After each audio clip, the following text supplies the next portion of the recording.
এই পরিবার তোমরা কেমনে বুঝামো? আমরা প্রবাসীরা টাকার মেশিন না, আমরা পকেটে সবসময় টাকা থাকে না। আমরা এই প্রবাসে আছি, কাজ নিয়ে অনেক টেনশন করি। জানো, আজকে যে কাজটা করতেছি এটা কালকে নাও থাকতে পারে, আমরা অনেক টেনশন করি।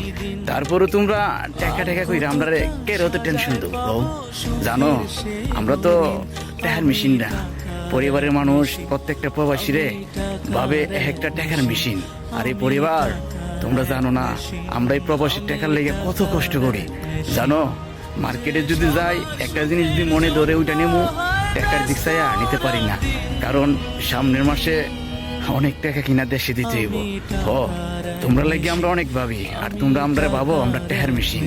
না, আমরা টাকার মেশিন না।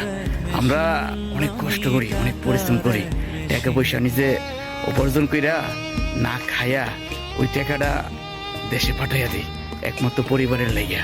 আর তোমরা ভাবো আমরা এই দেশে টাকা নষ্ট করি?